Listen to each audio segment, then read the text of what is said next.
Well, welcome back to Monster Energy AMA Supercross and FIM World Championship. We're off for a weekend for Easter, but we are now here north of the border at the Rogers Centre in Toronto, Canada. Jason Weigandt and Jim Holley here, and, well, hey, this is the real deal. Snow. It's snow, yeah, absolutely. We've got snowballs raining down. Well, I didn't expect it to come down on the camera like that, but it is very, very cold outside, but we make sacrifices for you, and we're going to do this thing out here.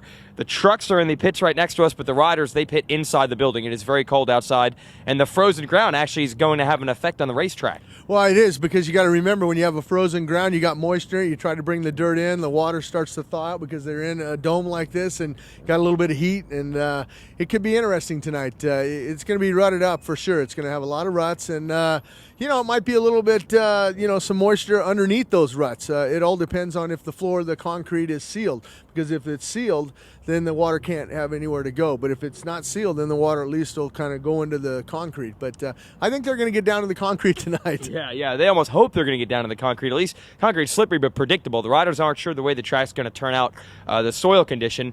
At least the layout, though, that's pretty clear. Tim Ferry was the one that had a hand in that, and you had a chance to talk to Timmy about it being his track. Yeah, and I think it's good that, Timmy Ferry, this will be his first race back after injury. Last time we saw Timmy Ferry was Atlanta, and, he designed the track, a lot of step-on, step-offs, a lot of rhythm section, a lot of timing sections, and he said that, I designed it where you could do three, but, if it gets rutted up, I doubt we're going to have to do double-double through some of those sections instead of triple-triple. And, but I think it'll be interesting. I mean, like I said, I think the most thing that's going to present a problem for the guys on the track is the actual dirt itself. If they get down to the concrete in some sections, you go to grab a handful of throttle, you're going to wheel spin. So you're going to have to move your lines. I think the track's constantly going to be changing tonight, and especially in that main event.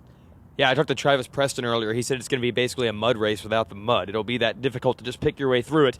And let's talk about some of the riders. Chad Reed, he has done no riding for the last 2 weeks. Has that been his plan? Yeah, I talked to him a little bit earlier, and, he said after Minnesota and finishing up 7th in Daytona and 7th in Minnesota, he says, I went down to Australia, on the weekend off. He said he hadn't been home in about 8 years, during his birthday. His birthday was in Minnesota, and so he went down to celebrate his birthday, have Easter down there in Australia, and said, I know how to ride a motorcycle. It's, it's just one of those things that I felt I needed a little bit of a break to go home to see some family and friends and everything, and his mom and dad. And, he looks rejuvenated coming back. He's healthy, that's for sure. As far as not injury-wise, but his health-wise. He had an upper respiratory, cough that everybody heard in Minnesota, and, that's all cleared up now. So looks, Chad Reed says, I'm going to put that 22 up on the box tonight. All right, he's still expecting to do well. Josh Hill is here. Remember, he won our last race in Minnesota. I believe Ryan Dungey, though, going back to the lights class, not racing here.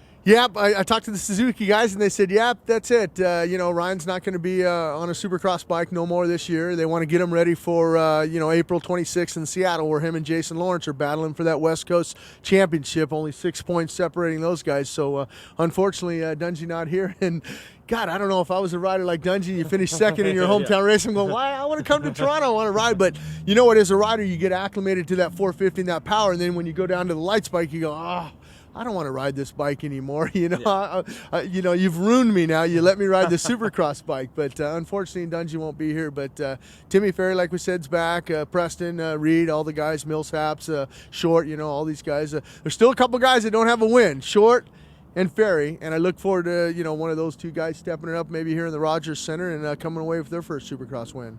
Now, someone would probably get their first win in the lights class here. This does not pay points in either the east or west region of AMA Supercross Lights, so it's a wild card race, essentially. Yeah, and it's interesting. Kyle Cunningham came up here, and he's a West Coast guy. He said, I haven't raced in a while since Houston, so I want to come out here and see a lot of Canadian riders. This gives them a chance to shine, and unfortunately, with all the snow that they have up here, I don't know where they've been practicing at. They may get a little tired in that main event, but it should be an exciting lights race. A weekend off for a lot of the guys, the Pro Circuit guys on here, the Yamaha Troy guys, the Factory Connection team, the Torque Oil, the lights. A lot of the lights guys, it's not a points-paying race for the lights, so they said, what?